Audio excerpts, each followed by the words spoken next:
केलास? नमस्कार मंडळी, विषय वेगळा युट्यूब चॅनलमध्ये तुमचं हार्दिक स्वागत आहे. मी राजेश परब आणि उद्या मालवणी दिवस आजच म्हणत तर आमची सगळी तुम्ही मालवणी.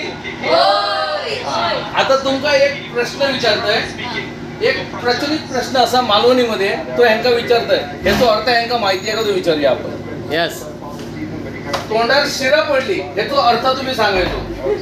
इकडे झूम कर कॅमेरा जरा बघूया यांच्या तोंडात शिरा कशी पडली. ती पडली पडली असं. बरं सांग, तोंडात शिरा पडली म्हणजे माहित नाही तुका? माहिता तुका? तुका माहिता नाही? गावसून इला तुका माहिता? गावसून इला तरी त्याका माहित नाही. तुमका हे तर आता यांचे मामी असत, ह्यांका नाही माहिती. बरं बाप, बरं एक तुम्ही सांगते तुमका माहिता? शिरा पडली म्हणजे सगळा फुकट झाला. अच्छा, ओके, तुम्ही सांगलं जर तर मंडळी. आता सो पकड, आता सांगतोय म्हणजे शिरा पडलो तो मालवणीतला शब्द आपण ह्याचा अर्थ अजून कोणाक माहित नाही. तुमका जर माहित असाल तर मग कमेंट करून नक्की कळवा, बरोबर? आणि सांगते तुमका मालवणी भाषा दिवस आहे, त्याच्या तुमका सगळ्यांना शुभेच्छा.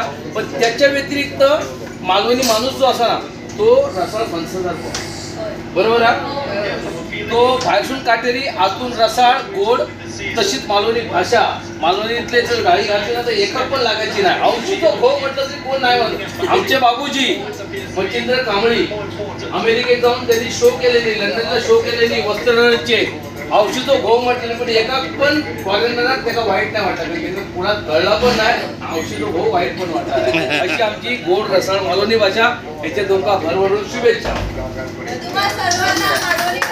हार्दिक शुभेच्छा.